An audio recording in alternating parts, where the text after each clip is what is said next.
오늘 말씀 보겠습니다. 오늘 말씀은 마태복음 말씀입니다. 마태복음 6장의 말씀을 보겠습니다.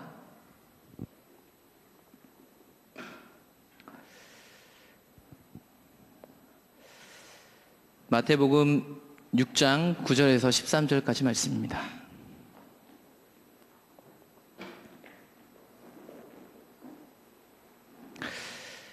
네, 말씀 피셨으면요, 우리 기도하고 오늘 말씀 나누겠습니다. 주님 감사합니다. 이 저녁 하나님, 우리가 주님 안에서 이 주일을 보내고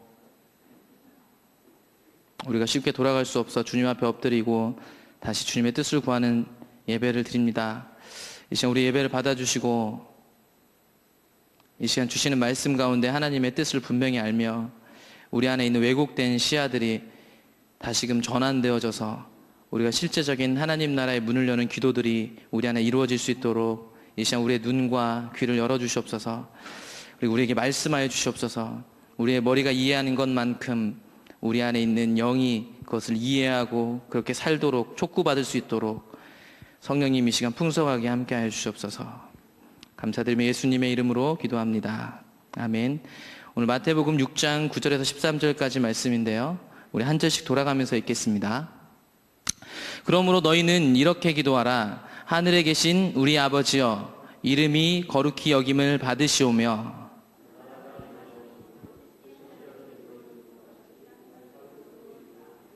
오늘 우리에게 일용할 양식을 주시옵고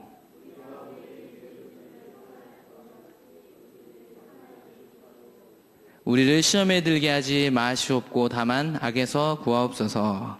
아멘.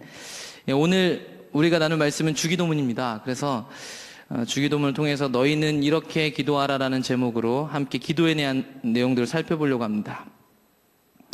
오늘 담임 목사님께서도 오전 말씀 시간에 얘기하셨는데 우리 안에 한국교회 안에서 하고 있는 것들, 사실은 한국교회만의 문제는 아닌데요, 세계 교회 가운데 있는 그 교회 안에 매우 심각하게 왜곡되어 있는 게 너무 많습니다. 네.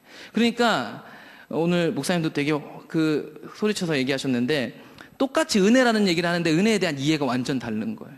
예. 본질이라는 얘기를 다 합니다, 여러분. 근데 본질에 대한 이해가 완전 다르고요. 십자가에 대한 얘기를 하는데 얘기가 다 달라요. 성경은 한 권인데요. 참 신기한 거죠. 그리고 우리가 오늘 기도에 대해 나눌 건데 기도에 대한 생각도 완전히 다릅니다. 완전히. 예. 사실은 우리의 관점 가운데서 완전히 왜곡되어 있는 부분 중에 하나가 바로 기도라는 건데 오늘 우리가 성경을 통해서 과연 기도는 뭘까? 예. 기도는 인간보다 뛰어난 어떤 존재한테 이렇게 비는 행위 일체, 그런 어떤 의식들을 전체 다 이렇게 기도라고 하는데요. 교회를 다니지 않는 사람도 기도라는 말을 씁니다. 모든 종교에 기도라는 말이 있죠. 뿐만 아니라 종교가 없는 사람도요, 자기네들이 종교가 없다라고 이야기하는 사람들도 기도라는 말을 사용해요. 그렇기 때문에요, 우리가 그냥 일반적으로 생각하는 기도처럼 막 하면요, 우리 어떤 방향성이 없으면요, 다른 종교랑 다를 게 하나도 없다는 얘기입니다. 예. 그러니까 성경이 말하는 기도를 정확하게 오늘 우리가 좀 비춰졌으면 좋겠고 우리가 그런 기도를 하기 시작했으면 좋겠다는 이렇게 마음에서요, 이런 말씀을 준비했습니다. 그럼 기도의 방향은 어떤지 우리 함께 볼게요. 6장에 보면요, 오늘 주기도문은 마태복음 6장에도 나오고 누가복음 11장에도 나옵니다. 그래서 오늘은 마태복음 6장 위주로 볼 텐데 이 주기도문이 어떤 문맥 안에서 등장하는지 보게 되면 기도의 방향성이 분명히 나옵니다. 6장만 잘 읽더라도요, 우리가 어떤 기도를 하고 우리의 기도의 목표가 어디 있는지가 분명히 나오거든요. 그 6장은 이렇게 얘기합니다. 6장은 처음에 시작이 어떤 거냐면 하나님 나라에 대한 원리들이 나와요. 하나님 나라에 대한 원리들. 그러니까 구제, 기도, 금식하는 것들, 하나님 나라의 백성이면 이런 것들을 하는데 이런 거 어떻게 해야 하는지에 대한 얘기가 나오는데 우리 마태복음 6장 1절을 우리 함께 읽어보겠습니다. 6장 1절입니다. 사람에게 보이려고 그들 앞에서 너희 의를 행하지 않도록 주의하라. 그리하지 아니하면 하늘에 계신 너희 아버지께 상을 받지 못하느니라. 아멘. 예. 이제 6장에 들어가면 우리가 구제하는 것, 남 도와주는 것, 기도하는 것, 금식하는 것 이야기가 나올 겁니다. 그 얘기가 나오기 전에 1절에서 하는 말씀이 이런 거예요. 사람에게 보이려고 그들 앞에서 너희 의를 행하지 않도록 주의하라. 예. 그러면서 대조돼서 나오는 게 맨 뒷부분에 보면 상을 받지 못한다. 하나님께 상을 받지 못한다. 지금 그러니까 6장 1절엔 두 가지 말이 반대말인데 같이 등장합니다. 사람에게 보이려고 하는 것, 사람에게 보이려고 하는 것은 하나님께 상을 받지 못한다. 이 얘기가 나옵니다. 이제 이 말을 기반으로 해서 2절부터 어떤 내용이 등장하냐면요. 2절 볼까요? 그러므로 구제할 때 외식하는 자가 사람에게서 영광을 받으려고 회당과 거리에서 하는 것 같이 너희 앞에 나팔을 불지 말라. 진실로 너희에게 이르노니 그들은 자기 상을 이미 받았느니라. 아멘. 여러분 지금 구제 얘기하는데요. 잘 보세요. 사람에게 영광을 받으려고 1절에서는 사람에게 보이려고 똑같은 얘기입니다. 사람에게 보이려고 하는 것은 1절에서 본 것처럼 하나님께 상을 받지 못합니다. 하나님께 상을 받지 못하는 것은 뭘 말하냐면 2절에 나온 것처럼 자기 상, 하나님께 상을 못 받는 것은 자기가 상 받는 거하고 똑같은 말이란 얘기예요. 그러니까 사람에게 영광을 받으려고 하면 그 사람은 자기 상을 이미 받은 거고 하나님과는 관계가 없다. 이 얘기를 지금 이야기하고 있습니다. 구제에서 이 얘기를 하고 있고요. 두 번째로 이제 기도할 때도 이 얘기가 똑같이 나옵니다. 6장 5절을 우리 함께 볼까요? 6장 5절을 함께 읽어보겠습니다. 또 너희는 기도할 때 외식하는 자와 같이 하지 말라. 그들은 사람에게 보이려고 회당과 큰 거리 어귀에 서서 기도하기를 좋아하느니라. 내가 진실로 너희에게 이르노니 그들은 자기 상을 이미 받았느니라. 아멘. 똑같은 얘기입니다. 사람에게 보이려고 하는 것은 자기 상을 받는 것. 바꿔 얘기하면 하나님께 상을 받지 못하는 것. 더 바꿔 얘기하면 하나님하고 관계가 없다는 얘기입니다. 여러분. 사람에게 보이려고 하는 것은 구제든 기도든 하나님하고 관계없는 거라고 분명히 얘기하고 있습니다. 이 사람에게 보이려고 하는 거의 배후에는 뭐가 있냐면요. 자기 목적을 위한 게 있어요. 이 6장을 전체 읽어보면 자기 목적을 위한 기도가 이 사람이 보이려고 하는 것 배후에 있다는 것이 다 밝혀집니다. 6장 16절을 볼까요? 일단은 기도는 떨어져서 좀 이따 볼 거니까 6장 16절을 보겠습니다. 이제 금식 얘기 나옵니다. 읽어보겠습니다. 금식할 때 너희는 외식하는 자들과 같이 슬픈 기색을 보이지 말라. 그들은 금식하는 것을 사람에게 보이려고 얼굴을 흉하게 하느니라. 내가 진실로 너희에게 이르노니 그들은 자기 상을 이미 받았느니라. 아멘. 똑같은 얘기입니다, 여러분. 사람에게 보이려고 하는 것은 자기 상을 이미 받은 거다. 바꿔 얘기하면 사람에게 보이려고 하는 것은 하나님하고 아무 관련이 없다. 바꿔 얘기하면 사람에게 보이려고 하는 것은 성도가 하는 기도나 구제나 금식이 아니다 라고 분명히 이야기하고 있는 것입니다. 그러니까 이러한 원리, 이러한 방향성, 기도든 하나님 나라의 원리를 따라가는 데 있어서 방향성은요 6장 전체에서 더욱 본격적으로 드러납니다. 이런 얘기들을 하고 나서요 뒤로 갈수록 하나님의 방향성이 뭔지를 더 자세하게 성경이 가르쳐줘요. 그래서 6장 19절을 보겠습니다. 6장 19절을 함께 읽어보겠습니다. 너희를 위하여 보물을 땅에 쌓아두지 말라. 거기는 좀과 동록이 해하며 도둑이 구멍을 뚫고 도둑질 하느니라. 지금 여러분 잘 보세요. 6장 전체 문맥 가운데서 기도가 등장하는 겁니다. 이 얘기가요 금식, 구제, 기도 얘기하면서 등장하는 거거든요. 6장 19절 우리가 방금 읽었는데 무슨 말이 나오냐면 보물 얘기가 나옵니다. 보물을 땅에 둘 건가? 땅은 어떤 곳이냐면 좀과 동독이 있고 도둑이 들어올 수 있는 곳입니다. 근데 20절을 보겠습니다. 20절 읽어보겠습니다. 오직 너희를 위하여 보물을 하늘에 쌓아두라. 거기는 좀이나 동록이 해하지 못하며 도둑이 구멍을 뚫지도 못하고 도둑질도 못하느니라. 방금 19절과 비교해 볼 때 보물을 땅에 둘 건지 하늘에 둘 건지 우리를 촉구합니다, 여러분. 이 말은요, 우리가 1절부터 봤죠? 하나님 상을 받을 겁니까, 여러분? 아니면 사람, 자기 상을 받을 것입니까? 그 얘기를 계속하고 있는 거예요. 그러니까 사람에게 보이려고 하는 것은 하나님과 관계되지 않은 건데 그건 하나님께 상을 받을 수 없어. 하나님께 관심을 둘 것인가, 사람에게 관심을 둘 것인가? 6장 19절은 보물이 여러분에게 있다면 도둑이 가져갈 수 있고 없어질 수 있는 땅에 두겠습니까? 아니면 하늘에 두겠습니까? 예수님이 이렇게 촉구하고 있는 거예요. 방향성이라는 얘기예요. 방향성. 우리가 믿기 때문에 하는 구제, 기도, 금식을 어디다가 우리의 관심을 둘 거냐. 지금 그 얘기를 하는 것입니다.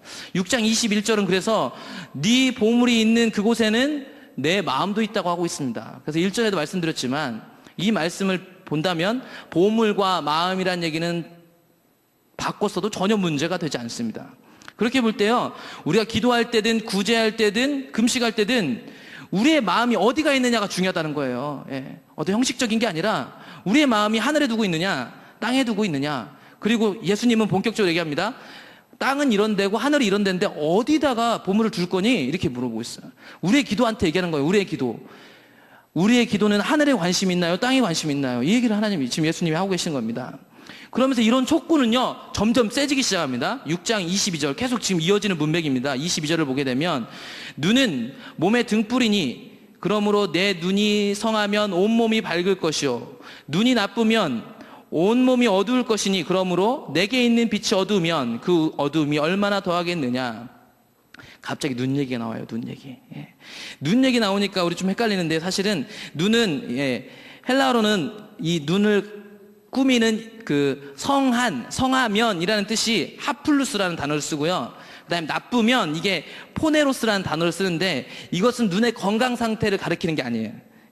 눈의 건강 상태를 가리키는 게 아니라 눈이 어디에 관심이 있는지 그것을 가리킵니다. 그래서 이 말씀이 쓰여진 고대 근동 그 문화권 안에서는요, 이 나쁜 눈은 어떤 눈이냐면요, 다른 사람의 소유를 탐하는 눈이에요.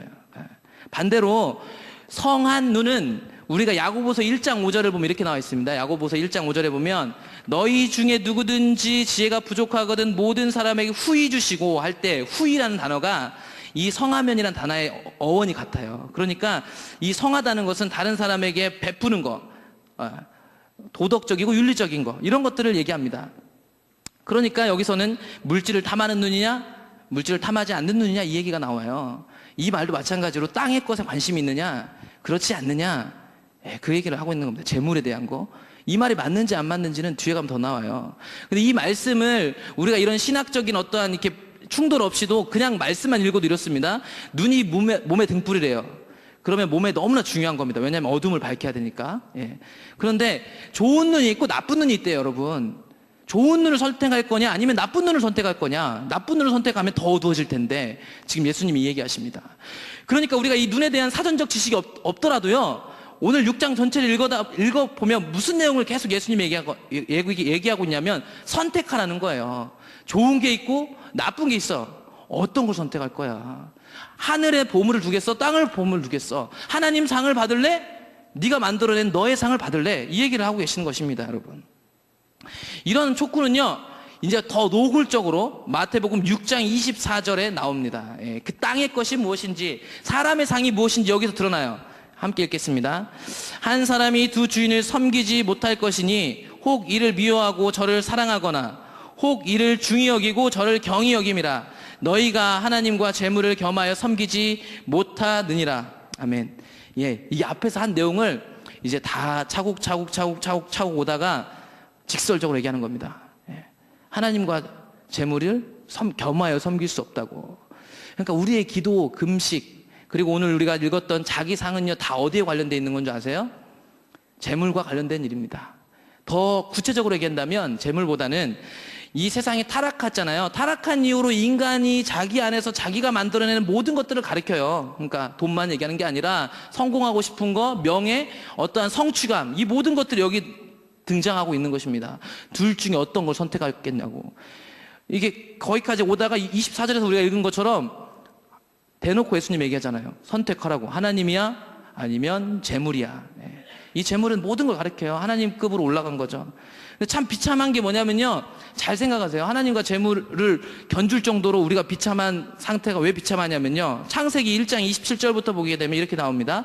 하나님이 자기 형상 곧 하나님 형상대로 사람을 창조하시고요, 28절에 보게 되면 땅을 정복하고 충만하고 다스리라고 했어요.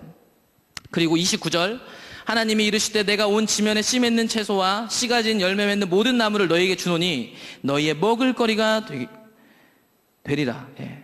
여러분, 우리에게 하나님 준 거예요. 그러니까 우리랑 그렇게 얘기할 수 없겠죠. 동급이에요. 동급인데 우리의 주인이 된다면 그래도 그건 좀 이해를 할 수 있겠네요. 그렇죠? 근데 문제는 뭐냐면 우리가 다스리고 정복할 우리의 저 밑에 있는 물질들이 있잖아요. 그게 하나님하고 동급으로 지금 예수님이 얘기하고 있는 거예요. 하나님과 재물을 겸하여 섬길 수 없다. 우리가 돈하고 지금 예수님하고 견주는 것 자체가 조금만 생각해보면 정말 비참한 일이에요. 우리한테 누리라고 준 건데 우리가 그것 때문에 쩔쩔매고 있다는 사실이죠. 예수님이 그걸 직설적으로 얘기하고 있습니다. 자기 상을 받을래? 하나님의 상을 받을래? 땅에 보물을 두겠느니? 아니면 하늘에 두겠니? 성한 눈을 선택할래? 나쁜 눈을 선택할래? 하나님을 선택할래? 재물을 선택할래? 여기까지 오게 된 겁니다. 하나님이 다스리라고 줬는데 창세기 3장 17절에 보게 되면 이제 사람이 타락하게 되고 그때부터 어떤 일이 벌어졌냐면 우리가 잘 아는 것처럼 내 평생에 수고하여야 그 소산을 먹게 됐습니다. 그리고 18절 가시덤불과 엉겅퀴가 나게 됐습니다. 그전에는 그냥 은혜로 주어졌었는데 이것들이 우리를 방해하기 시작했죠. 이제는 엉겅퀴를 더 잘 제거하는 사람이 세상에서 잘 살 겁니다. 더 많이 수고하는 사람이 잘 살겠죠. 그런 법칙이 이 땅에 들어오게 된 것입니다. 그래서요, 이 타락한 법칙이 들어오고 나서부터는 사람들은 이 물질에 대해서 전혀 자유로울 수가 없게 되었습니다, 여러분.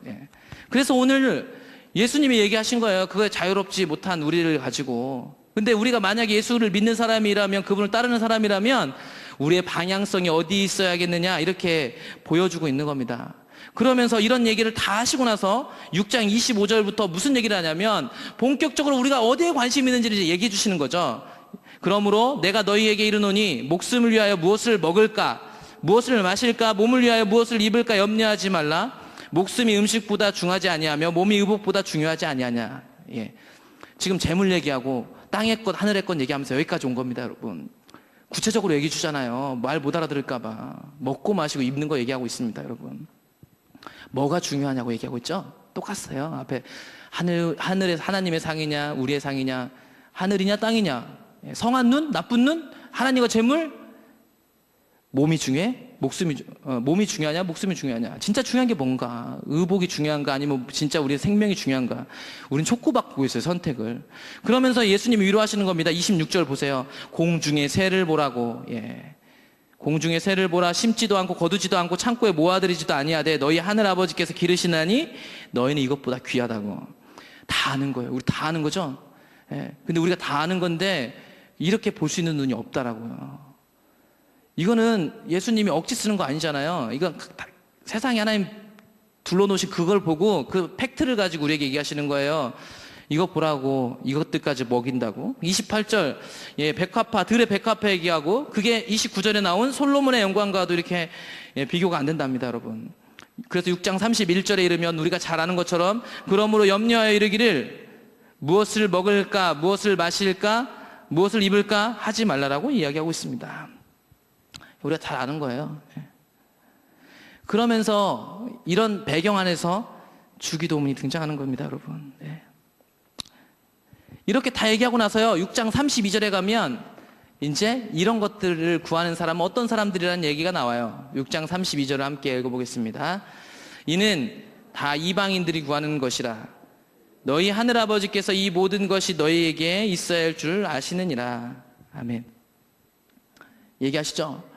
지금 방금 이 열거한 것은 예수님을 안 믿는 사람들이 구하는 것입니다. 우리도 똑같이 이것에 대해서 제한을 받게 돼 있지만 우리는 이방인이 아니라면 이런 기도를 하는 게 아니라고요. 우리가 대부분 하고 있는 기도는요, 우리 목적과 자기상을 위해서 막 하고 있는데 그게 1시간이 되건 2시간이 되건 30년이 되건 그것을 이방인들이 구하는 거예요. 불교도 그렇게 기도하고요, 천주교도 그렇게 하고 다 그렇게 기도한단 말이에요. 그래서 예수님이 얘기하시잖아요. 어떤 게 선택하라고, 어떤 방향성을 둘 것인지. 그래서 이것들은 다 이방인들이 구해야 하는 것이랍니다. 우리가 그토록 기도하는데요, 우리가 그토록 기도하는 것들은 하나님도 우리가 있어야 할 걸 이미 알고 계시대요. 근데 우리는 그 알고 계신 걸 가지고 붙잡느라 기도하느라고 정작 성경적인 기도는 전혀 하지 못하고 있는 경우가 태반입니다.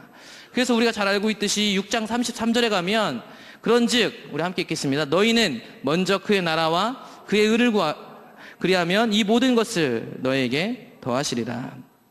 아멘. 우리가 잘 아는 6장 말씀입니다. 제가 막 얘기하는데요, 다 알아듣겠잖아요, 솔직히. 근데 문제는 뭐냐면 우리가 이렇게 하지 않는다는 거예요. 그래서 이렇게 대화를 나누는데도요, 제가 기도에 대해서 얘기하고 있는데 지금 이 기도의 얘기를 듣고 전혀 이해를 다르게 하고 계신 분들이 많을 겁니다.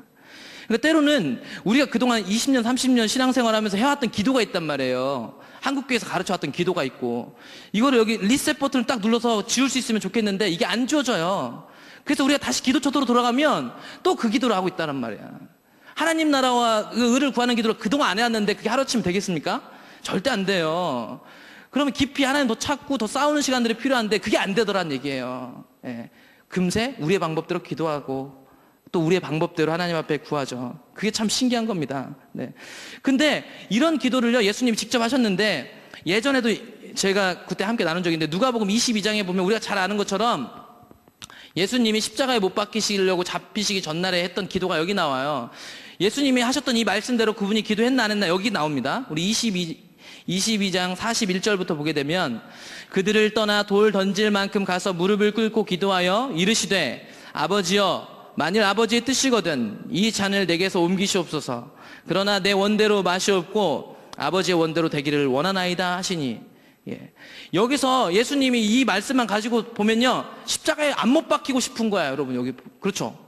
십자가에 못 박히시고 싶지 않은 내용이 여기 담겨 있어요. 그게 참 충격적인데 그러나 그분이 죄가 있으셔가지고 타락한 인간이 생각하는 것처럼 자기 살려고 십자가에 못 박히지 않으려고 한 건 아닐 것입니다. 제가 1절에도 말씀드렸는데 이것은 타락한 이 시간과 공간 안에 제약을 받는 사람이라면 누구라도 이렇게 돼요. 그리고 예수님은 철저히 인간이셨기 때문에 이게 어떤 모양으로 온 게 아니에요. 실제로 인간으로 오셨기 때문에 이 제한된 공간과 시간 속에 제약을 받을 수밖에 없어요. 그 제약 속에서 사실은요 하나님 나라가 더 전폭적으로 확실하게 이루어지려면 예수님이 십자가에 못 박히지 않는 게 더 나을 수도 있다니까요 여러분. 제가 예전에도 말했지만 예수님이 그때 당시 그 예루살렘에 그대로 있으시면 오히려 이 기적들을 가지고 세계 선교로 나갈 수도 있었을지도 몰라요.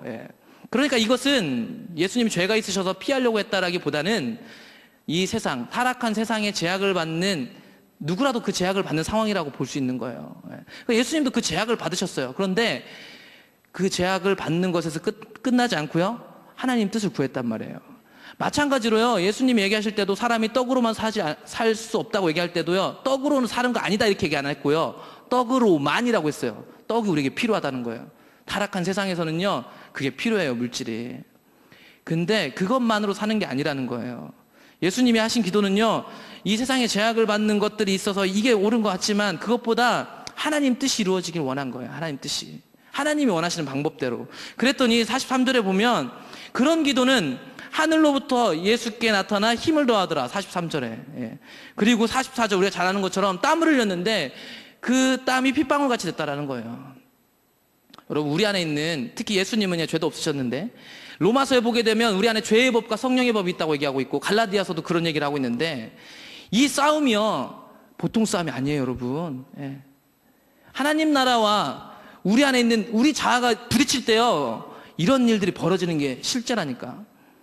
예수님이 이렇게 얘기하셨습니다. 바리새인들에게, 그러니까 제자들에게 바리새인들 말은 들으라고 했어요. 근데 그들처럼 살지는 말라고 했어요. 바리새인들 말은 다 맞았어. 근데 문제는 뭐냐면 여기서 그 충돌이 일어나지 않았어요. 우리에게 맞는 말이 사람을 살릴 수 없어요. 여러분 아시나요? 그 하나님은 맞는 말 좋아하지 않아요. 그 맞는 말이 우리 안에 각자의 삶 속에 다양할 텐데 거기서 하나님 나라와 충돌할 때 실제적인 삶이 나와요 여러분. 우리가 저 사람에 대해서 어떤 사람에 대해서 하나님이 어떤 감동을 줬다고 합시다. 그 감동은요 우리 안에 있는 그 기도 가운데 하나님 나라와 그 다음에 내게 주신 감동이 충돌해가지고 일어나서 나와야 돼요. 그러니까 바른 말을 해주는 것보다요 하나님 뜻을 더 분별하는 게 먼저 돼야 한다고. 근데 문제는 뭐냐면 우리는 기도에 대해서도 너무 잘 알고요 하나님이 원하시는 길은 너무 잘 알아. 근데 문제는 이 충돌 작업이 없어요. 오늘날 많은 기독교인들이 머리는 똑똑한데 왜 능력이 없는 줄 아십니까? 이게 없으니까요. 우린 다 알아요 하나님이 뭘 원하시는지. 그래서 입만 뻥끗하면 하나님이 이걸 원하신다고 하는데 다 맞는 얘기입니다. 다 맞더라고요. 근데 문제는 그게 왜 우리의 영향력이 안 되냐면 기도하지 않거든요. 하나님 나라와 충돌하지 않거든요. 그 충돌 작업이 있어야 우리 안에 그 옳은 게 삶으로 나오게 돼 있어요 여러분. 우리 안에 속이 시커매질 정도로 충돌이 일어나야 돼요. 내 육신이 여전히 이거 갈망하지만 그걸 여전히 끊임없이 습관적으로 하지만 하나님 나라와 부딪혀서 그래서 돌이키려고 하는 기도는요 이 속이 시커매진단 말이에요. 새까매진다고요. 예수님이 지금 정확히 그 기도를 하셨다는 얘기입니다. 그러면서요 우리가 오늘 읽은 마태복음 6장 9절에서 10절, 11절, 12절, 13절 주기도문이 등장하는 것입니다.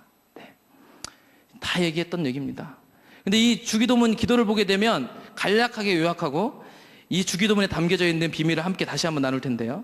우리가 다 아는 것처럼 주기도문의 핵심은 그렇습니다. 뭐냐면 하나님 나라가 이루어지기를 원하는 기도입니다. 그래서 시작부터 너희는 이렇게 기도해라.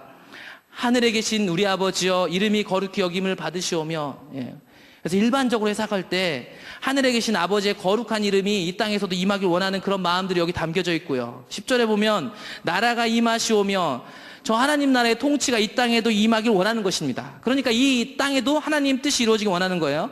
11절 오늘 우리에게 일용할 양식을 주옵시고, 12절 우리가 우리에게 죄 지은 자를 사하여 준 것 같이 우리 죄를 사하여 주시옵고, 13절 우리를 시험에 들게 하지 마옵시고 다만 악에서 구하옵소서.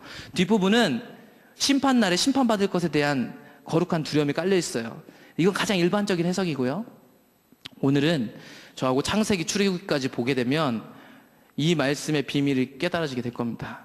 특별히 제가 6장 11절은 방금 설명 안 했어요. 왜냐하면 6장 11절을 보게 되면 오늘 우리에게 일용할 양식을 주시옵고, 이 해석 때문에 주기도문을 해석하는 그동안 오랫동안 혼란이 있었습니다. 신학적으로. 왜냐하면 우리 지금 방금 6장을 다 읽어봤잖아요. 6장 읽어보니까 먹고 마시는 문제로 기도하지 말라고 분명히 얘기하고 있는데 여기서 갑자기 하루 먹을 음식을 구하라고 하고 있네요. 그래서 어떤 사람들은 이런 논쟁 때문에요, 그 C.S. 루이스라는 나니아 연대기라는 소설도 쓰고요. 그분은 기독교 신학자인데 이 상상력이 풍부해요. 그분이 쓴 스크루테이프 편지라는 그 있어요. 악마 그 상급자가 신참 악마에게 크리스천들을 꼬시는 방법을 이렇게 편지로 써준 내용이 있는데, 거기에는 이 구절을 그 사람이 이렇게 얘기해요. 사람들이 이것 때문에 신학적인 싸움을 하는 것 때문에 정작 오늘 하루 구할 양식을 달라고 기도하지 못하는 것 그렇게 계속 하게 놔둬라, 이렇게 얘기해요. 그러니까 이 말씀을 가지고 그냥 제가 말씀드린 것처럼 문맥적으로 이거 먹을 거 구하라는 소리 아니구나, 그냥 이렇게 생각하실 필요는 없어요. 근데 오늘 이 말씀 구절이 좀 이따 출애굽기까지 보면 더 자세하게 나올 텐데, 이 말은 사실은요 성경적으로 본다면 먹을 거 구하는 기도는 아니에요, 여러분. 6장 전체에 문맥 있잖아요. 보셨죠? 갑자기 중간에 그것도 뜬금없이 먹을 거 얘기 등장할 이유가 없거든요. 그래서 오늘 그 말씀이 어떤 상황 속에서 등장하는지, 하나님의 약속이 언약이 성취되고 언약이 다시 체결되는 과정에서 보여진 언약 백성의 삶을 통해서 오늘 기도를 볼 거예요. 말이 참 어려운데, 여러분 성경이 영어로, 그러니까 성경책이 구약과 신약이 있습니다. 구약은 뭐죠? 옛날 약속의 약속. 신약은 새로운 약속이잖아요. 그럼 성경은 약속에 관련된 책입니다. 언약, 말로 하나님이 언약하신 책이 약속하신 책. 그래서 사실은 성경을 읽을 때 우리가 언약에 대해서 이해하지 못하면 성경을 한 50%밖에 이해하지 못하는 건데, 오늘 그 언약이 뭔지를 좀 보게 될 거고요. 그 언약을 따라가다 보면 오늘 주기도문의 비밀이 좀 풀리게 될 겁니다. 우리 창세기 1장을 보겠습니다. 창세기 1장을 잠깐 해볼게요. 창세기 1장 27절을 보겠습니다. 27절, 28절 함께 읽어보겠습니다. 하나님이 자기 형상 곧 하나님의 형상대로 사람을 창조하시되 남자와 여자를 창조하시고, 하나님이 그들에게 복을 주시며 하나님이 그들에게 이르시되 생육하고 번성하여 땅에 충만하라, 땅을 정복하라, 바다의 물고기와 하늘의 새와 땅에 움직이는 모든 생물을 다스리라 하시니라. 아멘. 여기서 28절에 보면 복을 주셨대요. 복을. 성경은 복 얘기입니다. 여러분, 복 얘기. 이제부터 제가 복에 대한 얘기를 할 텐데요, 우리가 생각하는 복을 생각하시면 안 됩니다. 돈 벌고 잘 되는 복이 얘기하는 게 아니라 여기 처음부터 성경이 말하는 복을 한번 보겠습니다. 이 복을 1장에서 보게 되면 새를 만들 때도, 물고기를 만들 때도, 사람을 만들 때도 복을 주시며 이렇게 나오니까 이 복의 의미가 구체적으로 뭘까는 우리가 1장에서 명확히 파악할 수는 없지만 2장에 가면 이 복의 의미가 나타나는데, 2장 2절 3절을 함께 읽어보겠습니다. 하나님이 그가 하시던 일을 일곱째 날에 마치시니 그가 하시던 모든 일을 그치고 일곱째 날에 안식하시니라. 하나님이 그 일곱째 날을 복되게 하사 거룩하게 하셨으니 이는 하나님이 그 창조하시며 만드시던 모든 일을 마치시고 그날에 안식하셨음이니라. 아멘. 성경에서 말하는 복의 비밀이 여기서 나옵니다. 하나님이 만드신 모든 것대로 된 상태. 이제 6일 창조를 끝내고 7일째부터는 하나님이 쉬시기만 했으면 됐어요. 왜냐하면 하나님 뜻대로 다 되었으니까. 그래서 창세기 2장을 보게 되면 이제 하나님이 하실 일은 단 하나입니다.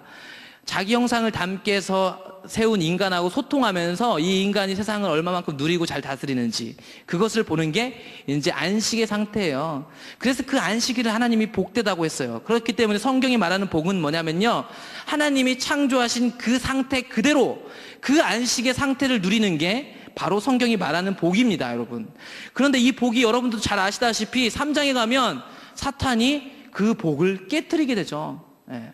그런데 참 신기한 것은 사탄이 그 복을 깨트리자마자 하나님이 갖고 계셨던 생각은 뭐였냐면 창세기 3장 15절 보면 내가 너로 여자와 원수가 되게 하고 내 후손도 여자의 후손과 원수가 되게 하리니 여자의 후손은 내 머리를 상하게 할 것이요 너는 그의 발꿈치를 상하게 할 것이니라 하시고. 아멘. 여러분, 이때 사실 이건 뱀한테 한 저주니까 뱀도 모르고 아무도 잘 몰랐을 거야. 근데 우리는요, 이 성경을 가지고 있어서 우리가 예수 그리스도 오시는 것까지 봤기 때문에 이게 무슨 약속인 줄 압니다. 이게 바로 여자의 후손으로 오실 예수님이 사탄의 머리를 깨트릴 것을 분명하게 예언하는 말씀입니다. 그래서 신학적으로 우리는 이 말씀을 원시복음, 최초복음이라고 얘기하고 있는 겁니다. 최초로 선포된 좋은 소식. 그 좋은 소식은 뭐냐면 세상이 저주를 받게 됐는데 죄 때문에 다시 하나님 그 복을 회복시킬 거라는 계획을 여기서 보여주셨잖아요. 그렇죠? 이제 여기서부터 시작됩니다. 성경은 이제 아까 우리 2장에서 봤던 그 복의 상태로 하나님이 되돌려 놓으려는 일들을 하시는 장면들을 우리가 보게 되는 겁니다. 그래서 창세기 4장에 들어가게 되면 이 복이 깨어져서 세상이 어떻게 됐는지를 우리는 분명히 보게 됩니다. 그래서 4장 8절을 보게 되면 가인이 그의 아우 아벨을 죽이는 장면을 우리는 목도하면서 뭘 보냐면 복이 깨진 상태가 하나님이 함께하지 않는 상태가 이런 상태인 것을 발견하게 됩니다. 자기의 욕심을 위해서는 질투 때문에 동생도 죽일 수 있는 게 복이 깨어진 상태다. 우리는 그 성경을 통해서 보는 거고 4장 19절에 가면 라멕이 두 아내를 낳는데 하나님은 분명히 일부 일처제를 창세기 2장 24절에서 말했는데도 불구하고 탐심으로 두 명의 아내를 취할 정도로 복이 깨진 상태가 이런 상태구나라는 것을 성경책에 보여주고 있는 겁니다. 그런데 신기한 것은요, 이런 사람의 타락함과 별개로 하나님이 어떤 일을 하고 계셨냐면 창세기 4장 25절 26절 보겠습니다. 방금 우리가 본 복이 깨어진 장면을 목도한 그 4장 말미에는 아담이 다시 자기 아내와 동침함에 그가 아들을 낳아 그의 이름을 셋이라 하였으니 이는 하나님이 내게 가인이 죽인 아벨 대신에 다른 씨를 주셨다 함이며 셋도 아들을 낳고 그의 이름을 에노스라 하였으며 그때 사람들이 비로소 여호와 이름을 불렀더라. 네, 여러분, 아까 우리 3장 15절에서 봤던 그 약속은, 그리고 우리는 성경을 다 갖고 있기 때문에 예수님을 알기 때문에 이 예수님이 오시는 길목 가운데서 선택이라는 것이 필요했다는 걸 알게 됩니다. 그러면 이 아담의 후손 중에서 이 하나님을 아는 그 계보가 이어져야 돼, 족보가. 그렇죠? 예. 그런데 의로운 아벨은 죽임당했고요, 가인은 그 길을 이을 수가 없게 된 이때, 그게 타락한 사람들, 복이 깨어진 상태가 그 상태인데 하나님이 어떤 일을 하고 계셨냐면 셋이란 다른 아들을 줬고요, 그 셋이 에노스를 낳으니까 그때 사람들이 비로소 여호와 이름 불렀더라. 그때 비로소 하나님을 예배했더라. 하나님 찾았더라, 이 얘기입니다, 여러분. 그러니까 우리는 창세기부터 계속 그 얘기 보는 거예요. 사실 구약 전체가 복이 깨진 상태가 이런 상태인데 하나님이 이렇게 일하고 계시다. 복을 다시 회복시키기 위해서. 예. 그런데도요, 이렇게 복을 회복시켰는데 참 신기한 것은 6장에 가면요, 또다시 사람들이 타락했다, 이 얘기입니다, 여러분. 6장 5절에 읽어볼까요? 여호와께서 사람의 죄악이 세상에 가득함과 그의 마음으로 생각하는 모든 계획이 항상 악할 뿐임을 보시고 땅 위에 사람 지으셨음을 한탄하사 마음에 근심하시고 이르시되 내가 창조한 사람을 내가 지면에서 쓸어버리되 사람으로부터 가축과 기는 것과 공중의 새까지 그리하리니 이는 내가 그것들을 지었음을 한탄함이니라 하시니라. 아멘. 이런 장면들은 복이 깨어졌기 때문에 나타나는 장면입니다. 우리가 지금 4장에서도 봤죠? 여기 또 나타납니다. 근데 4장에서 누가 등장했죠? 셋이 등장했고 에노스가 등장했는데 정말 신기하게 6장 바로 뒷절 8절에 함께 읽어보겠습니다. 6장 8절. 그러나 노아는 여호와께 은혜를 입었더라. 예. 우리는 성경 전체에서 이걸 보는 거예요, 여러분. 예.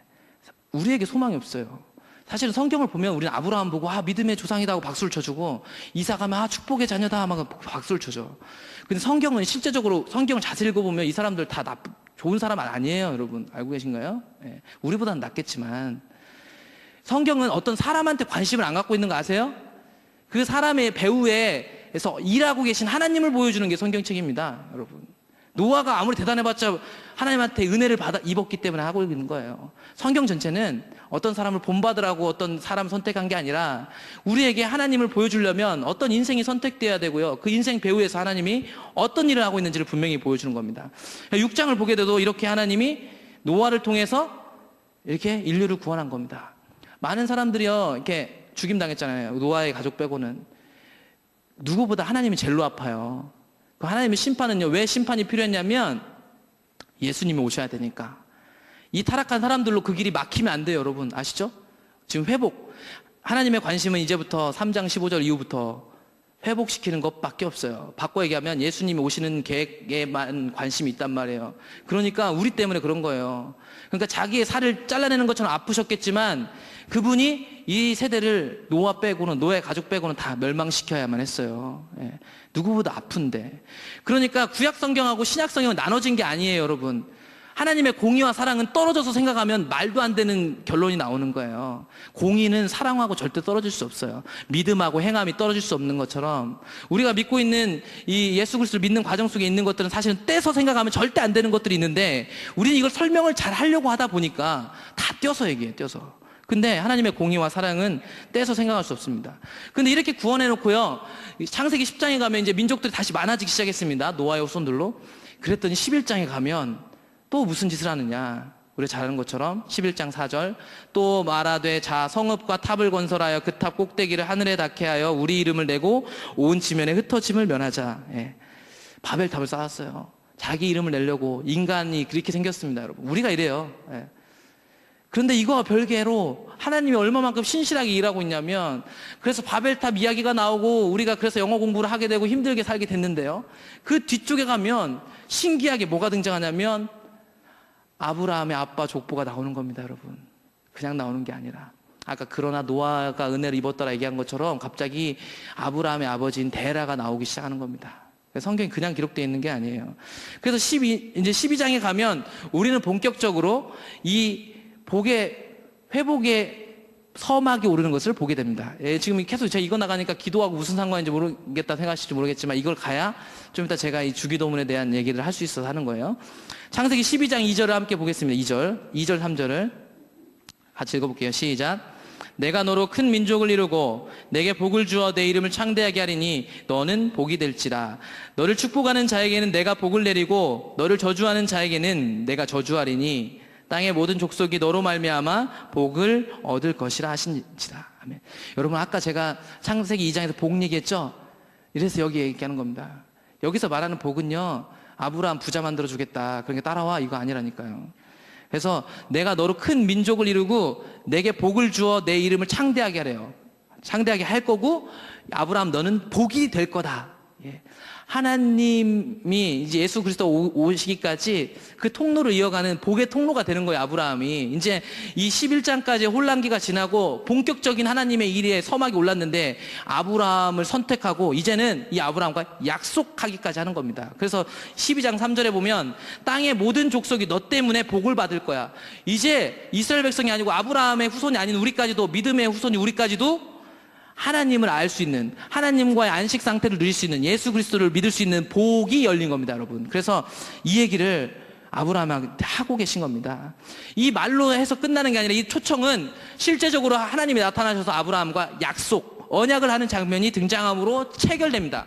이제부터 우리는 약속, 언약, 그리고 언약 체결하는 거에 대한 이제 개념을 가지셔야 하는데, 창세기 15장 7절, 17절, 18절을 보게 되면, 그래서 하나님이 아브라함에게 쪼갠 고기들을 이렇게 세워놓게 하시고, 하나님이 타는 횃불로 현현하셔서 쪼갠 고기 사이로 지나가십니다. 그래서 18절, 그날에 여호와께서 아브라함과 더불어 언약을 세워 이르시되, 내가 이 땅을 애굽 강에서부터 그 큰 강 유브라데까지 내 자손에게 주노니, 이제 아브라함하고 약속을 맺으셨습니다. 이 약속의 최후 종착역에는 예수님이 계시고요, 더 최후 종착역에는 예수님의 재림이 있습니다, 여러분. 이제부터 우리는 이 언약으로 이제 성경을 보게 될 겁니다. 이제는 우리는 뭘 보게 되냐면, 이제 창세기부터 하나님이 지금 아브라함과 약속하셨죠? 하나님이 이 약속을 어떻게 지켜가시는지 보는 게 창세기입니다, 여러분. 이 약속 어떻게 지켜가는 건지. 예수님이 오시기까지요, 이 약속들은 이제 그때그때마다 이 약속이 성취되고, 약속이 성취되는 그 가운데 또 다른 약속이 체결되고, 이런 식으로 약속이 점점 발전돼 가면서 예수님이 오실 길이 마련될 겁니다. 그래서 이거 신학적으로는 예수님이 오실 그 예수님을 나타내는 구원 계시가 점진적으로 발전해 간다, 그렇게 표현하고 있습니다. 이제 그 장면들을 볼 텐데요, 이렇게 이 언약을 맺으셔서요, 우리가 보게 되는 장면은 뭐냐면, 창세기 21장에 보면 이 언약대로 정말 큰 민족을 이루어야 하니까 말도 안 되게 100살 먹은 아브라함이 이삭을 낳는 장면을 우리가 창세기 21장 12절에서 발견하게 된 겁니다. 하나님이 아브라함에게 이르시되 내 아이나 내 여종으로 말미암아 근심하지 말고 사라가 내게 이른 말을 다 들으라. 이삭에게서 나는 자라야 넷이라 부를 것임이니라. 100세에 낳는 거 우리 쉽게 생각하는데 사실은요, 우리가 이 장면을 볼 때마다 뭘 기다려야 되냐면, 우리가 영화를 본다면 우리 영화의 결말을 못 보고 본다고 생각하면요, 지금 우리는 그 15장에서 아브라함과 언약을 맺는 장면을 보고 이제 아브라함이 하나님 따라가는 장면을 보는 겁니다. 우리는 결말을 모르니까 아브라함이 99세가 됐어요. 더 늙었죠. 우리가 그 장면을 보면 어떻게 하지? 큰 민족을 이룬다고 했으면 아들이 있어야 되는데 아들이 없네. 우린 긴장하기 시작해야 되는 거죠, 사실은. 그런데 영화의 끝 말미에 갑자기 짜잔 하고 이삭이 100세에 태어나는 겁니다, 여러분. 아브라함이 그 일대기만 영화로 그려본다면요, 그만큼 이게 엄청난 감동적인 얘기고 하나님이 약속을 얼마만큼 신실하게 이루시는지를 이삭을 통해서 보여주는 거예요. 그냥 70세, 50세 나서 감동이 아니라 100세에서 날 수 있는 하나님밖에 못하는 일, 하나님 약속을 이렇게 신실하게 이루고 있다는 것을 이 사람들의 이야기를 통해서 보여주고 있는 거고, 이제 이삭의 후예로 누가 하나님 유업을 이을 건가, 그 다음부터 그 관심이 창세기 뒤편에 나타나는데, 그래서 창세기 25장 23절에 보게 되면 이 리브가가 쌍둥이를 임신했을 때 하나님께서 이렇게 얘기합니다. 두 국민이 네 태중에 있구나. 두 민족이 내 복중에서 나누이리라. 이 족속이 저 족속보다 강하겠고 큰 자가 어린 자를 섬기리라 하셨더라. 신기한 것은 큰아들이 원래 유업을 잇는 게 맞는데 하나님이 갑자기 큰 자가, 형이 동생을 섬길 거라는 예언을 하셨습니다. 이게 뭔 얘기일까? 우리는 잘 알 수가 없는데, 정말 성경을 읽어가다 보니까 34절에 이르러 읽어보니까 야곱이 떡과 팥죽을 에서에게 주매 에서가 먹으며 마시고 일어나 갔으니 에서가 장자의 명분을 가볍게 여김이었더라. 이래서 하나님 그 얘기를 하셨구나. 시간을 초월하신 하나님 이걸 여기까지 보신 거구나. 우리는 뭘 보냐면, 이 말이 뭔지는 몰랐는데 읽어가다 보니까 야곱은 야비하긴 했지만 하나님 유업에 관심이 있었고요, 반대로 당연히 하나님 유업을 이어야 할 에서는 장자의 명분을 가볍게 여기는 사람이었습니다, 여러분. 그 사람이. 그래서 안 되는 거예요. 그래서 이 관심 속에서 원수가 되고 이 과정이 야곱의 이야기로 등장하고, 그 후반부에는 이제 야곱의 아들이 누가 될 거냐가 중요해지는 거예요, 여러분. 요셉 축복받은 게 창세기 뒤편에 있는 주제가 아니라요, 이제 누가 야곱의 후예가 될 것인가, 그게 정말 중요한데, 그것 때문에 요셉을 잡아 죽이려고 하는 것입니다. 왜냐하면 요셉이 저 밑에 있는 동생이 아빠가 점 찍어 놓은 장자였거든요. 그래서 채색 옷을 입혀놓고 그렇게 하는 거예요. 그래서 형들이 죽인 거예요. 괜히 죽인 게 아니라. 그런데 그런 그들의 이 권력 다툼, 누가 큰아들이 되는 그 권력 다툼 속에서 하나님이 일하셔가지고 이스라엘 백성을 살렸잖아요. 이집트에 오게 하셔서. 그래서 50장에 가게 되면, 창세기 50장에 가게 되면 이제 아빠가 죽고 나서 형들이 요셉을 무서워하자 요셉 얘기하는 거예요. 이거 다 하나님이 하신 일이다. 하나님이 자기 약속을 지키려고 그렇게 굳건하게 이 계보를 이어가고 계셨던 것입니다. 출애굽기는요, 이 약속이 이제 한 아브라함 한 개인에서 한 민족으로 이어져 가는 것을 보여줍니다, 여러분. 이렇게 돼야 돼요. 그러니까 어떤 사람은 왜 하나님이 이스라엘 선택했냐 이런 얘기 하는지 모르겠지만, 그런 사람들은 사실은 네 이름이 왜 그거냐 이렇게 물어보는 거와 똑같은 거예요. 하나님이 지금 구원하시는 관계 속에서요, 우리를 예수님이 오시기까지 길을 마련하려면 그때 선택이 필요해요. 지금 사람 선택하셨죠? 이제는 이 선택은 넓어져야 됩니다. 한 민족으로. 그 과정 속에 있었던 거고, 그래서 출애굽기 1장 1절은 야곱과 함께 각각 자기 가족을 데리고, 여기서요 괜히 이 얘기가 등장하는 게 아니에요. 이제 출애굽기부터는 하나님의 언약이 야곱의 아들들이라고 기록된, 더 바꿔 얘기하면 이스라엘 민족의 이야기로 바뀔 것을 출애굽기는 보여주는 겁니다. 그래서 출애굽기 1장을 잘 읽어보면, 뒷부분을 읽어보면요, 이스라엘 백성들이 숫자가 많았더라, 번성했더라 이야기가 나와요. 이 이야기는 아브라함에게 창세기 12장에서 했던 말씀, 큰 민족을 이룰 거고 많은 아들이 나올 거다라는 것을 보여주는 겁니다. 그러니까 12장에서 하나님 부르고 15장에서 체결한 그 언약이 신실하게 지켜지고 있구나, 우리는 보는 거예요. 우리가 언약 관점에서 성경을 읽고 있었다면 우리는 출애굽기 1장만 읽어도 하나님의 약속이 이루어지고 있네, 그분 정말 약속 잘 지키신다, 이걸 보게 되는 거죠. 그러면서 출애굽기 6장을 보겠습니다. 출애굽기 6장. 이제 모세를 그 이스라엘 백성들을 이렇게 구출하기 위해서 그들에게 보낼 때 6장 2절부터 이런 얘기를 합니다. 하나님이 모세에게 말씀하여 이르시되 나는 여호와니라 내가 아브라함과 이삭과 야곱에게 전능의 하나님으로 나타났으나 나의 이름을 여호와로는 그들에게 알리지 아니하였고 라고 하는데요. 여러분, 이 말은요, 창세기 잘 읽어보시면 알겠지만 여호와로 나타냈어요. 예. 그들의 조상들에겐 여호와로 안 나타났는데 이렇게 말씀하시는데, 성경을 잘 읽어보시면 여호와라는 말이 계속 나와요. 그러니까 이 말은 무슨 말이냐면, 말씀 띄워주시죠. 이 말은 무슨 말이냐면요, 그들의 조상과는 언약은 체결했지만 언약을 성취한 세대는 아닙니다, 여러분. 예? 그러니까 아브라함하고 약속을 했어요. 그 약속을 성취할 세대는 누구냐면 이스라엘 민족이에요, 민족. 예? 그러니까 하나님이 아브라함과 했던 약속이 딱 이루어지는 순간이 언제냐면, 이제 뒤에 가서 볼 텐데, 이 이스라엘 전체와 하나님이 약속을 맺는 것까지. 예. 그래서 이제는 아브라함과 이삭과 야곱에게 나타났던 그 하나님이 너희들에게는 언약을 성취할 거야. 그래서 여기서 알리지 않았다 할 때 우리는 알다라는 단어에 대해서 많이 공부했잖아요.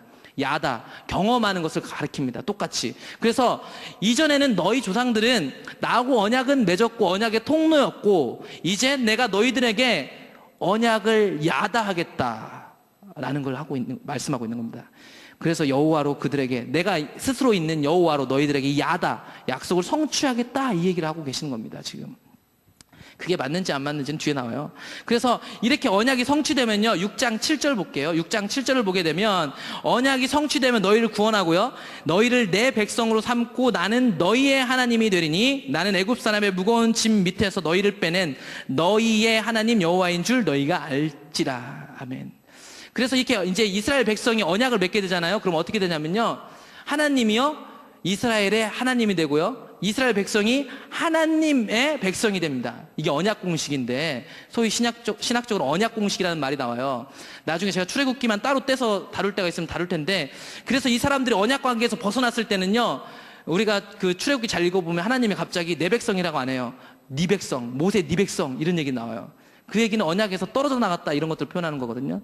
그래서 하나님이 이제 모세를 보내시고 그들에게 언약을 성취하시겠다고 말씀하시고, 너희들하고 다시 언약을 성취돼서 이스라엘 전체와 언약을 맺게 되면 나는 너희 하나님, 너희는 내 백성이라는 이렇게 소유격이 붙은 것으로 이제 된다는 것입니다.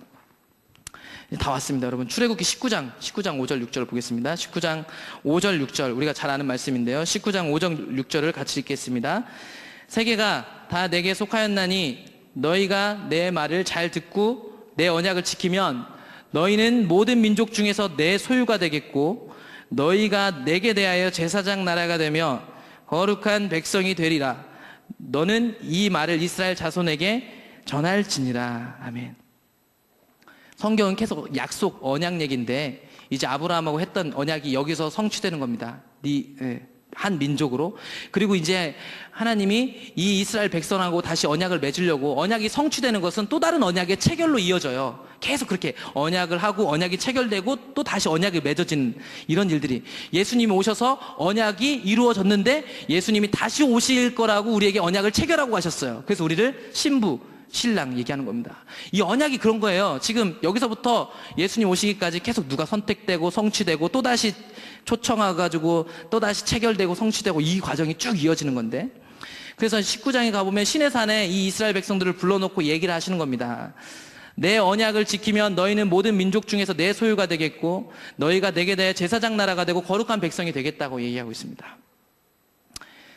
여기서 착각하면 안 될 것은, 여기서 언약을 지키면이라는 말이 율법을 지키면이라는 얘기가 아닙니다. 예.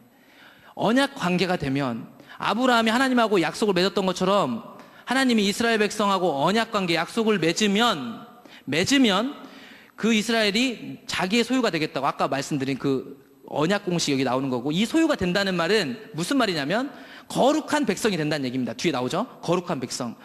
왜냐하면 레위기에서도 주제로 말하는 것처럼 하나님은 거룩하신 분이니까, 내가 거룩하니 너희도 거룩하라. 그러니까 그분의 것이면 하나님 것은 거룩해야 된다는 얘기입니다. 그러니까 너희는 거룩한 백성인데, 거룩한 백성에서 끝나면 안 돼요.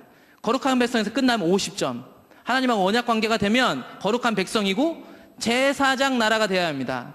제사장 나라는 어떤 나라? 제사장은 뭐 하는 사람입니까?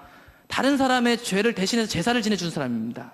그러니까 다른 사람을 구원하는 통로로 사용되는 나라, 그게 이스라엘의 정체성, 언약 백성의 정체성, 우리의 정체성입니다.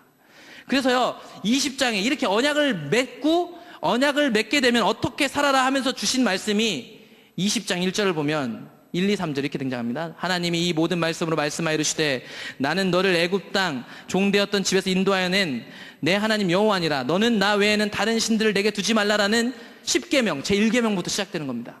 착각하면 안 되는 것은 우리가 10계명을 지킨다고 언약 백성이 되는 게 아닙니다, 여러분. 19장에서 언약 백성이 되면 19장에서 말씀하신 그렇게 언약이 체결되면 언약 백성이기 때문에 10계명을 지켜야 하는 것입니다.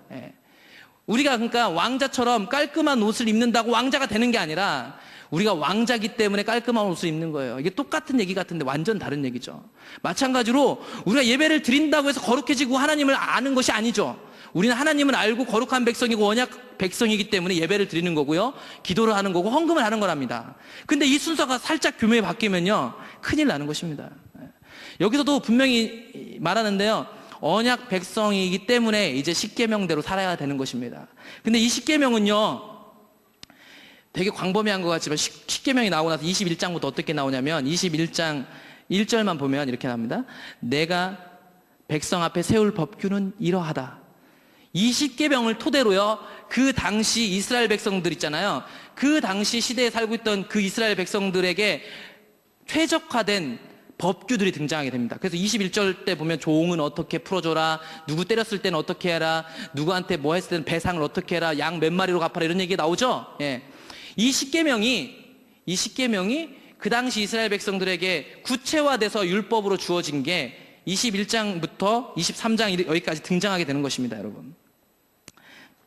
그러니까 제가 예전에 그 예배 얘기했었는데요, 그러니까 이 출애굽기 나오는 이 율법과 여기서 또 확장돼서 레위기까지 가면 먹는 거, 이들이 입는 거, 다른 사람 대하는 거, 나그네 돕는 거, 이런 모든 배후에는 뭐가 깔려 있냐면요, 언약 백성이기 때문에 하는 것이라는 게 깔려 있고요, 더 깊숙이는요, 더 깊숙이는 그 모든 행동에 뭐가 담겨져 있냐면 하나님하고 관계하는 게 담겨 있어요.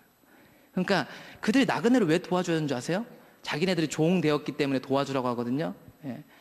그걸 기억하라는 하는 이유는 뭐냐면요, 하나님 우리를 구해줬다는 걸 기억하게 하려고. 그러니까 그들이 이제 10계명을 토대로 나온 21장의 내용들은요, 뭔 내용들이냐면 하나님 잊어버리면 안 되게끔 하나님이 만들어준 거예요. 만들어준 거.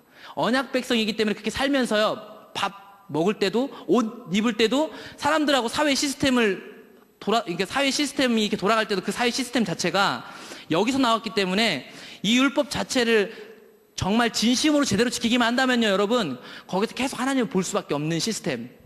그게 이들에게 주신 거였습니다. 그런데 여기까지 잘 보셨죠? 여기까지 잘 보셨는데 우리가 오늘 읽었던 주기도문이 이거랑 똑같습니다, 여러분. 똑같아요. 이 10계명 법규 똑같습니다. 지금 읽었던 말씀들, 들었던 말씀 잘 기억하시면서 마태복음 6장 9절부터 다시 보게 되면, 그러므로 너희는 이렇게 기도하라. 하늘에 계신 우리 아버지의 이름이 거룩히 여김을 받으시오며, 내가 거룩하니 너희도 거룩하고요, 내 소유가 된다는 건 거룩한 백성이 된다는 것입니다. 당연히 거룩한 백성은 거룩함을 추구하게 되어 있습니다. 그래서 지금 거룩함을 얘기하고 있고요. 나라가 임하시오며 뜻이 하늘에서 이루는 것 같이 땅에서도 이루어지이다. 여전히 하나님 통치, 거룩한 백성이 살아야 될 것 분명히 얘기하고 있어요. 그리고 6장 11절에 보게 되면 우리에게 일용할 양식 얘기를 하는데, 이 일용할 양식은 사실은 어디서부터 나왔냐면요, 출애굽기 16장 4절을 보게 되면 우리가 잘 아는 만나 얘기가 나옵니다. 출애굽기 16장 4절에 보면 그때 여호와께서 모세에게 이르시되 보라, 내가 너희를 위하여 하늘에서 양식을 비같이 내리리니 백성이 나가서 일용할 것을 날마다 거둘 것이라. 그러니까 오늘 주기도문에 나오는 여기서 일용할이라는 용례는 어디서 나온 거냐면 만나에서 나온 거예요. 많은 신학적인 충돌이 있지만 저는 성경적으로 이게 가장 옳다고 보고 있습니다. 오늘 우리에게 일용할 양식을 주는 것, 만나는 우리가 잘 아는 것처럼 하나님 임재의 상징이에요. 그들을 구원하고 약속, 언약 관계에서 끊임없이 이끌어가면서 나타났던 만나는 하나님 임재라고요. 그러니까 6장 11절에서 추구하는 것은 언약 백성이 추구해야 할 기도를 하고 있는 거예요, 여러분. 그러니까 여기서 오늘 밥 달라, 오늘 하루 먹고 살 거 달라, 이 얘기가 아니라 오늘 우리에게 당신이 필요합니다라는 거예요. 만나는 그분이 함께 하신다는 증거였으니까 이틀분도 모아놓을 수가 없어요. 그렇기 때문에 오늘 먹고 오늘 하나님의 은혜를 취하고 내일 또다시 그분의 은혜가 없으면 우린 죽는 존재. 그게 언약 백성의 기도입니다. 그래서 여기서 오늘 우리에게 일용할 양식을 주시옵고가 등장하는 거고, 12절 우리가 우리에게 죄 지은 자를 사하여 준 것 같이 우리 죄를 사하여 주시옵고. 여러분, 아까 제가 제사장 나라 얘기했습니다. 제사장 나라는요, 자기 죄만 사함받고 거룩한 백성이 되는 게 아니에요. 다른 사람의 죄를 사하는 권세가 우리에게 있고 그 책임과 의무가 우리에게 있습니다. 이러한 관점을 볼 때 마태복음 6장에 있는, 그리고 누가복음에 있는 주기도문은요, 철저하게 어떤 거냐면 하나님의 백성이라면 해야 할 기도, 언약 백성이 해야 될 기도라는 것이 정확하게 나와 있어요. 우리가 출애굽기 봤던 것처럼. 그리고 참 무섭게요, 이게 맞는지 안 맞는지 확인해 볼 방법이 있는데, 아까 말씀드린 것처럼 언약 백성이 되고 나서 언약 백성이기 때문에 십계명을 주십니다. 언약 백성이기 때문에 그렇게 사는 거예요. 우리를 묶으려고 주신 게 아니라. 그 1계명부터 4계명의 내용은 뭐냐면 우상 숭배 내용이었습니다, 여러분. 그렇죠? 그래요. 근데 신기하게 아까 우리가 6장에서 주기도문 얘기하고 기도 얘기하는데 화두로 등장하는 우상이 있었은 건 뭐냐면 재물 얘기였습니다. 재물 얘기. 재물 얘기였단 말이에요. 그러니까요, 똑같은 구조를 가지고 있어요. 지금 6장이 이 언약 백성이 되면 지켜야 할 십계명과 그 배후에 나와 있던 것들이 똑같은 구조를 이루고 있다고요. 이 언약 백성이 이제는 이전과는 다르게 우상 숭배 절대 하면 안 돼요. 왜냐하면 하나님의 이 예수님이 오시는 그 길까지 계획하신 것 중에서 이 한민족을 선택한 것은 이 한 사람 선택했던 것보다 더 획기적인 또 하나의 일이 일어나는 건데, 이제 이 백성이 꼭 알아야 할 것이 있는데, 그건 뭐냐면 하나님이 누구신지를 알아야 되는 거였어요. 보이지 않는 하나님이 누구인지를 아는 것. 그러려면 우상 숭배는 절대 용납해서는 안 되는 거였어요. 절대로. 그래서 십계명으로 주신 1계명부터 4계명까지는 우상 숭배에 대해서 강력히 이야기하고 있는 것입니다. 그리고요, 그 10계명, 5계명부터 10계명까지는 이웃에 대한 얘기인데 정확하게 제사장 나라가 해야 할 일들을 보여주고 있는 것입니다, 여러분. 우리가 거룩한 백성이면 우상 숭배하지 않고 그분만 알아야 되고요. 그런 사람은요, 5계명부터 나오는 제사장 나라의 역할을 하는 것이 그들이고, 똑같이 우리가 언약 백성이라면, 거룩한 백성이면 그 역할을 해야 한다는 거예요. 그래서 마태복음 6장에 보는 것처럼 두 주인 얘기가 거기서 나오는 거예요. 우상숭배. 똑같이 얘기 나오고 있는 거예요. 신기한 것은. 그래서 사실은요, 우리가 하나님 오늘 방향성은 그랬습니다. 여기서도 확인됐고, 아까 우리가 6장만 봐서도 확인된 방향성은 하나님 나라와 의를 구하는 것입니다. 그것은 언약 백성이라면 당연한 거예요. 이상한 게 아니라. 근데 문제는 우리 안에는 어떤 고정관념이냐면, 하나님 나라 의를 구하는 기도가 교회에서만 하는 기도, 어떤 교회가 하고 있는 행사를 위한 기도가 하나님 나라와 의라고만 착각하고 있기 때문에. 그런데 우리가 아까 십계명을 보았을 때 십계명에서 발전해서 어떤 게 나왔냐면, 그 당시 이스라엘 백성들에게 구체적인 규례가 주어졌다는 거예요. 반대로 바꿔 얘기하면요, 오늘날 이 하나님 나라와 의라는 것은요, 우리 각자의 상황과 처지와 직장과 만나는 사람 가운데에서 이 하나님 나라의 그 방향성 가운데에서요, 다양하게 나타날 수 있어요. 그래서 때로는요, 내가 누군가 밥 한 끼 먹으러 가는데 5,000원이 필요한 걸 기도하는 게 하나님 나라 일이 될 수 있어요. 무슨 말인지 아세요? 무슨 말이냐면, 때로는 내가 직장에 가서 누군가 부딪히는데 그 부딪히는 사람을 위해서 기도하는 거, 내가 어떤 사람과 감정 싸움이 있는데 그걸 위해서 기도하는 게 하나님 나라 일이라니까요, 여러분. 근데 우린 그걸 몰라요. 그래서 하나님 나라 의를 위해서 기도하는 게 마치 교회가 주는 어떤 기도 제목을 던져주는 게 하나님 나라의 의라고 생각했어요. 그게 하나님 나라라고 생각했고, 그래서 우리의 기도는 너무 막연했어, 하나님 나라를 할 때는. 근데 우리의 기도를 할 때는 매우 구체적이고, 하나님 나라와 우리 인생은 절대 떨어지지 않습니다, 여러분. 왜냐하면 우리가 언약 백성이니까요.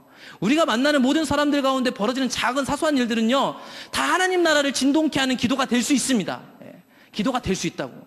무조건 내 필요를 채운 건 잘못됐지만 이 방향 안에서 이루어진다면, 이 방향 안에서 이루어진다면요, 우리가 누구 한번 만나서 밥 한 숟갈 뜨는 게요, 그걸 위해서 기도하는 단 5분이 진짜 하나님 나라를 위한 기도가 될 수 있어요. 우리가 그걸 못 보니까요, 교회 생활과 사회생활을 따로 떼고 있고요, 교회에서 하는 기도와 내가 원하는 기도가 완전 떨어져 있는 것입니다. 이제 이거 관련해서 간단하게 기도의 방법적인 측면을 성경에서 나온 것만 좀 간단하게 다루고 마칠 텐데, 누가복음 11장에 보면 이렇게 나와 있습니다. 이런 방향성을 가진 기도를 어떻게 하라고 했냐면, 왜 방법은 간단하게 다루냐면요, 우리가 다 이 방법들을 하고 있거든요.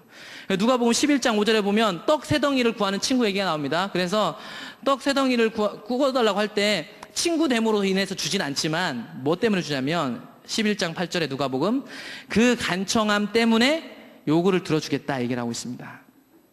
그래서 기도는요, 간절하게 해야 한다고 우리가 알고 있잖아요. 그렇죠? 간절함. 그리고 누가복음 11장 9절 10절에 보면 구하고 찾고 두드리라고 했습니다. 지속적으로, 적극적으로 해야 한다는 얘기예요. 지속적으로. 예. 근데 이것보다 더 중요한, 여기까지 우리가 다 잘 알아요.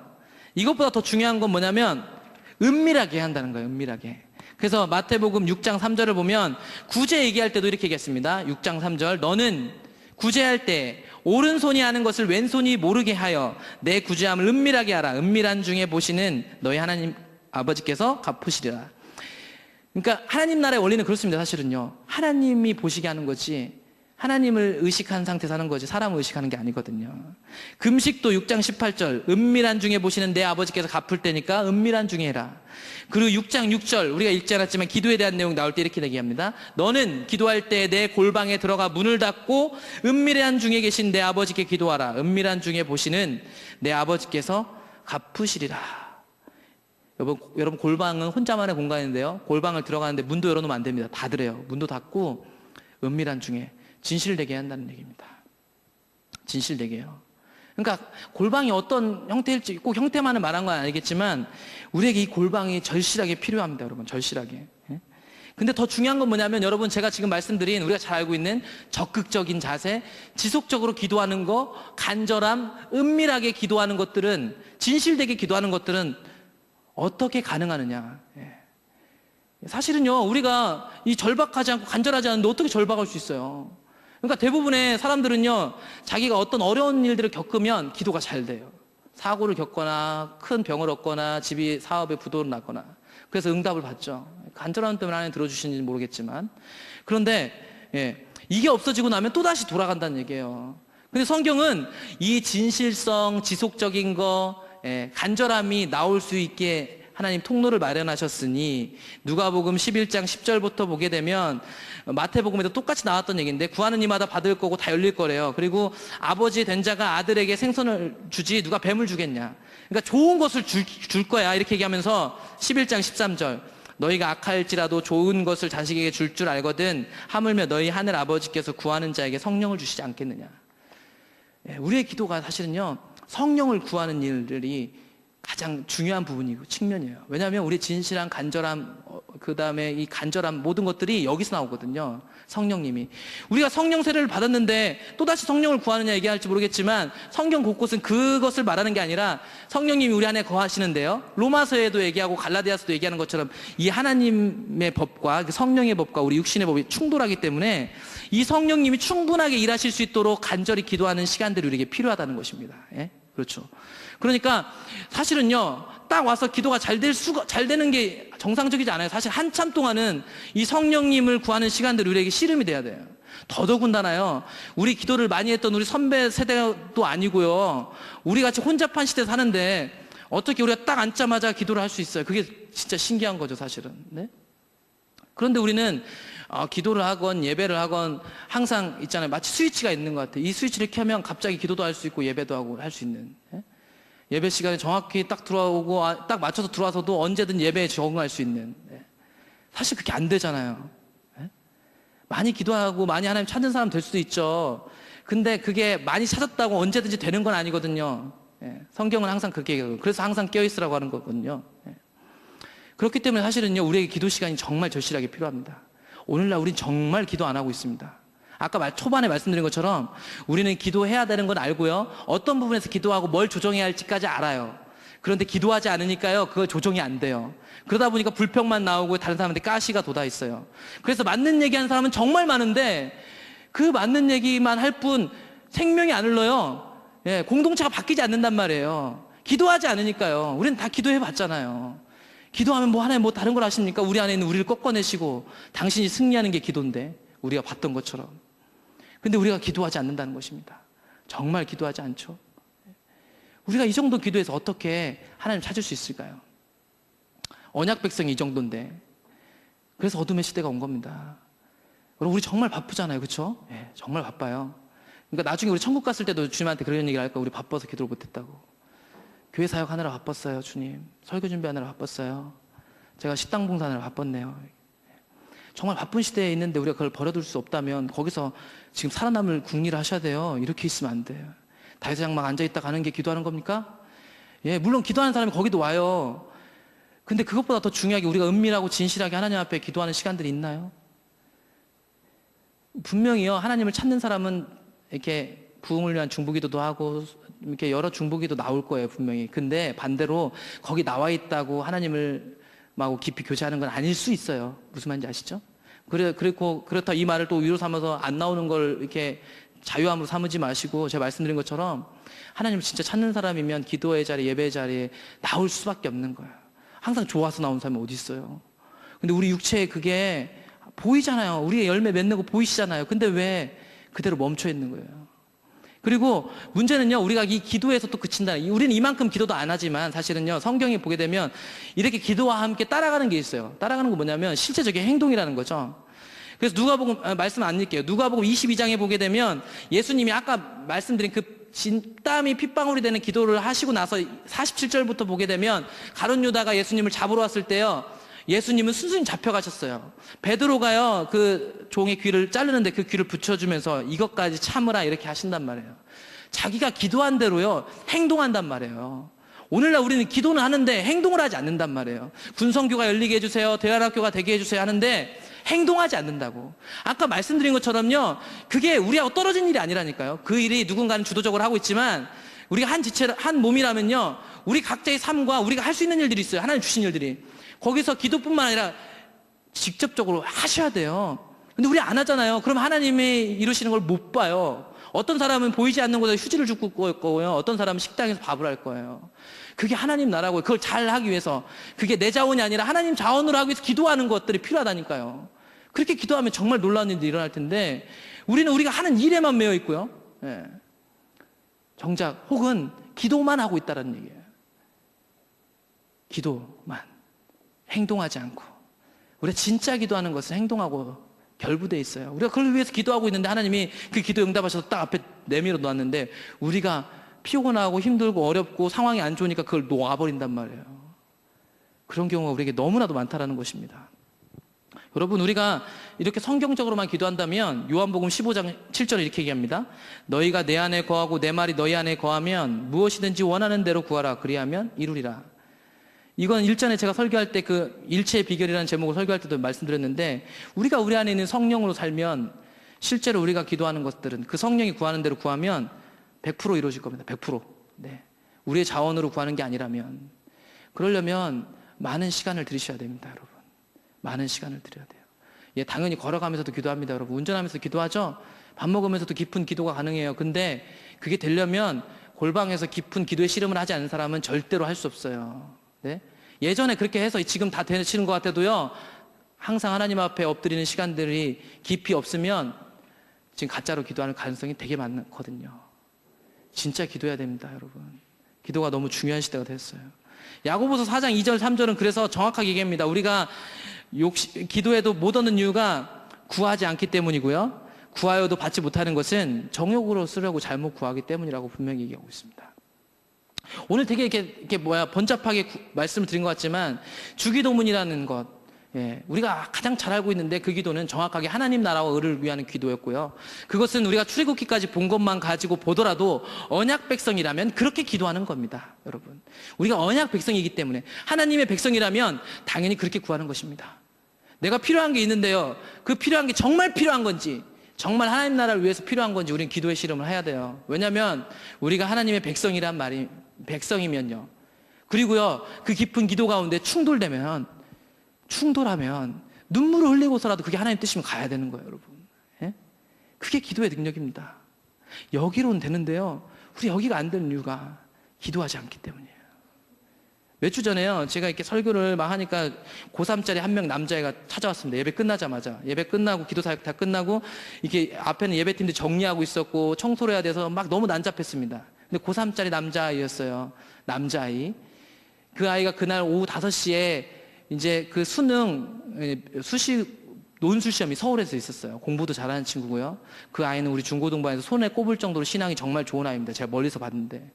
근데 그 아이가 갑자기 목을 잡고 이렇게 나오는 거예요. 그래서 난 목이 아픈가 그랬어요. 그랬더니 말을 못 꺼내면서 엄청 울면서 기도해달라는 거예요. 왜 그랬더니 자기가 오늘 5시에 논술 시험 보러 가는데 그거 합격해달라고, 하나님 뜻은 구하지도 않고 합격해달라고만 기도했다고 엄청 우는 거예요. 그 앞에 후배들이 다 있고 뒤에 청소하고 있는 시끄러운 환경 속에서 눈물을 뚝뚝뚝뚝 흘리면서. 이게요, 걔는 들은 설교가 여기로 된 게 아니라 여기로 된 거예요. 예? 다 알잖아요. 우리 다 알아요. 시험보다 하나님 중요하죠? 근데 그게 하나님 앞에 서지 않으면 안 돼요, 여기서. 그러면 계속 핑계만 대고 아닌 거 알면서 불평만 할 거예요. 그러면서 다른 사람 얘기할 땐 자기는 기도도 안 하면서 그거 이렇게 해야 돼요, 이렇게 얘기는 하겠죠. 기도가 정말 중요합니다. 우리 선배들은 기도의 세대들이잖아요. 진짜 기도하기 시작해야 되고, 다음 세대, 자라나는 세대들 정말 기도하는 것이 안 되면 다 죽을 거예요. 자기가 똑똑하다고 생각하고 다 죽게 될 것입니다.